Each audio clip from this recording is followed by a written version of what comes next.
My name is Vinny Avicella, and I am here live on YouTube on the SWE YouTube page.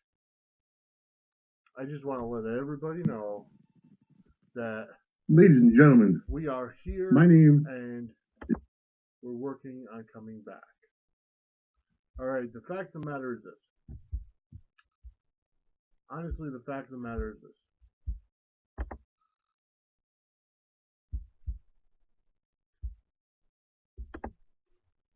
What I told you about, my name is Vinny Avicella, and I am here live on coming back, and we will be giving you a live feed, a live draft feed of, let's see, a live draft feed of our fantasy football draft. Well,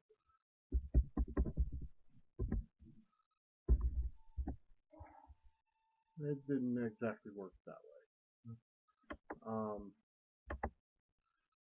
Unfortunately, not all the owners were really, not all the owners were into it, and it's kind of last minute.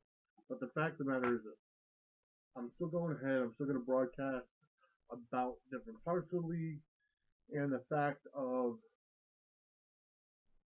SWE's team of the league.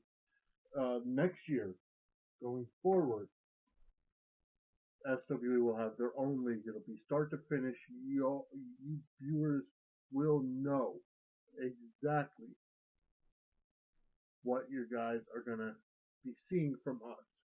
And what that is that you're going to see from the start to the end the entire fantasy football league. And that's going to be the SWE league next year. As of this year, the SWE has a team in another league, and the team name is the SWE Powerhouse, and it is in a league utilizing the ESPN Fantasy League platform. So, without further ado, I'm going to go over the SWE Powerhouse team, and that way,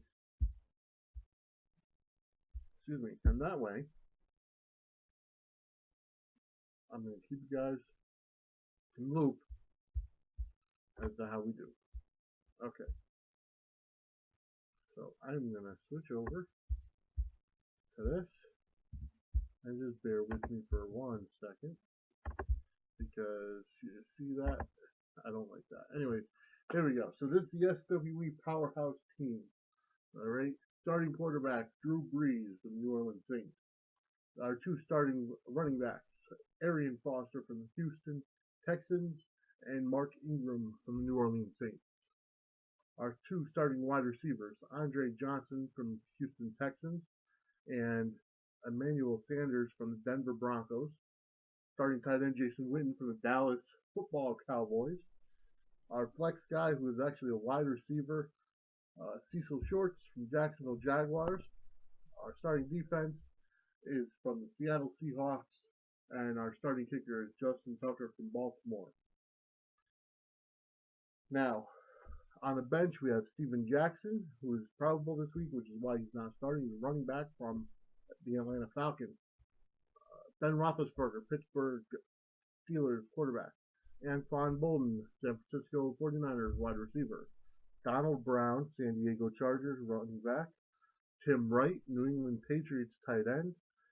The Pittsburgh Steelers defense. And Robbie Gould, kicker from the Chicago Bears. Yes, that is our team as the SWE Powerhouse. Now, as I come back to you, obviously week 1 is this week, starting Thursday night on CBS. Because remember, Thursday Night Football is now going to split time between CBS and the NFL Network. The problem being that not everybody subscribes to the NFL Network, so a lot of people were upset that they couldn't view Thursday Night Football or any games for that matter that were on the NFL Network, especially the Thanksgiving games, because I know they moved most of the Thanksgiving games to the NFL Network because they were on Thursdays.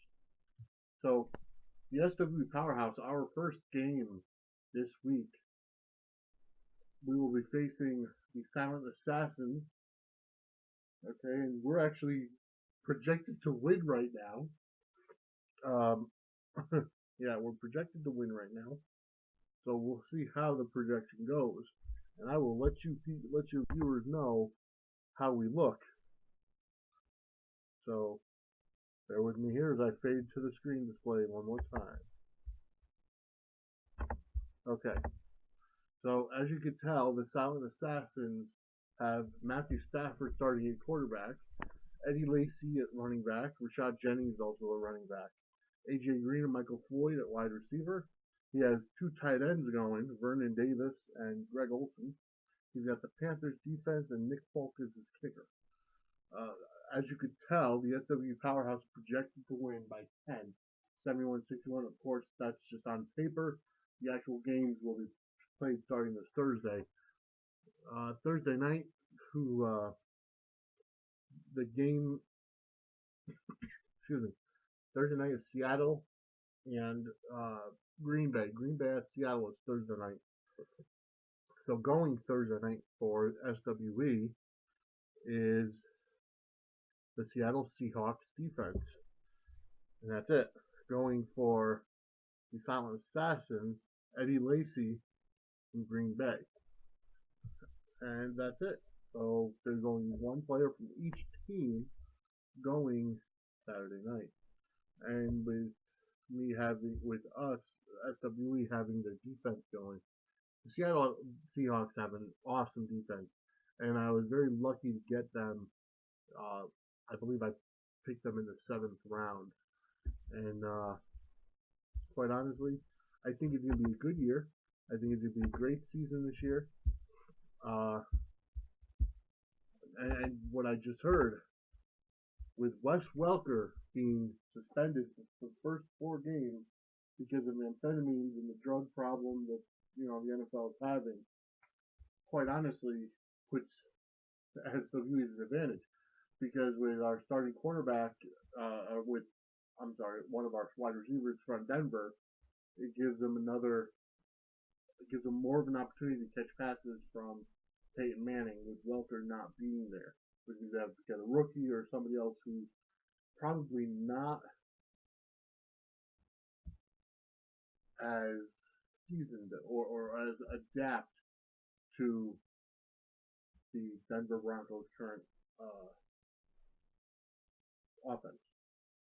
Another situation that happened over the past weekend, Michael Sam, the first openly gay NFL player, was cut by the St. Louis Rams. Now, the WWE, in what had to be a publicity stunt, sent a letter to Michael Sam to have him come to Raw next Monday night and just get stuff off his chest. And quite honestly, I don't think anybody really will be. But like I said, I don't think he'll be going because last I've heard, the Dallas Cowboys are looking to bring in Michael Sam at least for their practice squad. Which, you know what, quite honestly, there's been a lot of controversy surrounding Michael Sam. There was a coach, I forgot who it was, Tony Dungy, who said that he wouldn't pick Michael Sam because of the distraction he would be. Well, I have to say this. I have to agree with Dungy. I really do, because the simple fact is there is a lot of unfortunately, there is a lot of distraction when it comes to that. Because you know what? Quite honestly, I have to say this. I have to say this. Okay, with Michael Sam coming out and saying that he's the first openly gay NFL player. Okay, first of all, there's a couple things here. First of all, if that's your sexual preference, it has no reason to be out in public. Okay, keep it to yourself. Keep it behind closed doors. Nobody really cares. Second thing is, I have to say this. Okay, now what I am going to say this is, I'm going to preface this by when SWE comes back fully, is that we're not going to be controversial in the sense of what you're thinking. The fact is, I'm going to tell it like it is. I'm going to tell you all the truth. Okay? And you know what? If it offends you, you have the choice not to watch. But I'm going to tell you the truth in how the life is supposed to be. Okay? Here's the thing. When it comes to homosexuality, this is my stance, not necessarily all of SWE, because there are people from SWE that don't see things my way. But this is my stance on the whole issue of homosexuality. In the Bible, I am a born again Christian. Okay, baptized in October of 2011, and it was the best choice that I ever made. Okay, in the Bible, 1 Timothy chapter 1, verse 9 to 11, we know that the law is made not for the righteous, but for lawbreakers and rebels, the ungodly and sinful, the unholy and irreligious, for those who kill their fathers or mothers, for murderers, for the sexually immoral, for those practicing homosexuality, for slave traders and liars and perjurers, and for whatever else is contrary to the sound doctrine that conforms to the gospel concerning the glory of the blessed God which he entrusted to me. So what does that tell you right there? Well, that tells you that homosexuality, homosexuals in general, are grouped with sinners, grouped with the sexually immoral, murderers, liars, and slave traders and perjurers. Quite honestly, because homosexuality is wrong. Okay? It is a sin in God's eyes. It is against the Bible. That is my firm stance on it. Okay? So, and like I said, not everybody of SWE sees things that way, but I think that unfortunately the world today, meaning the world we live in right now, places way too much emphasis on people's sexual orientation.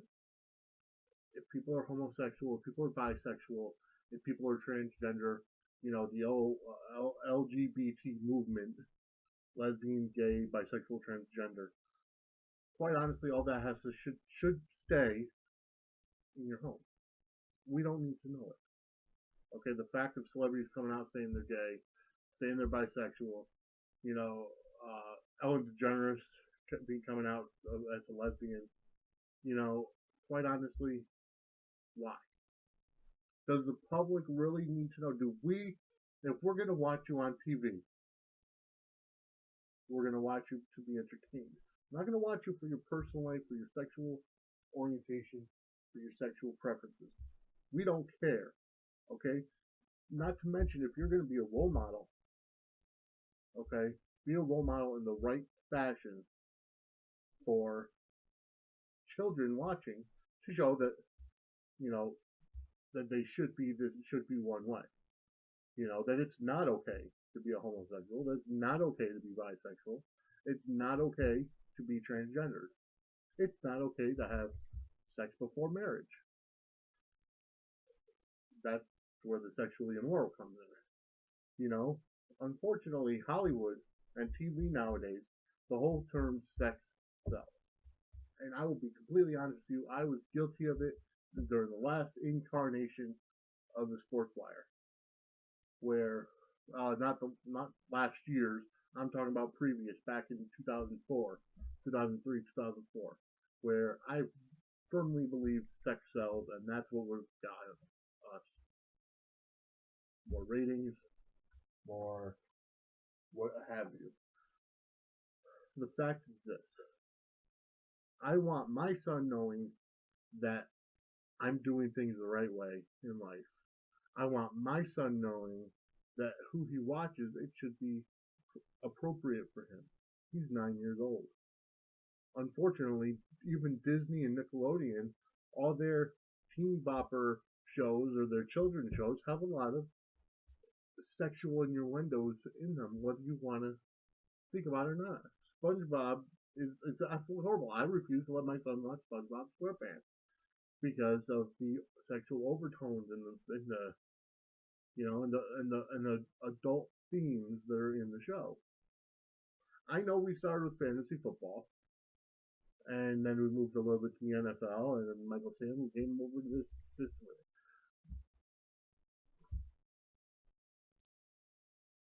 The children, we've heard this before. The children are the future of the world.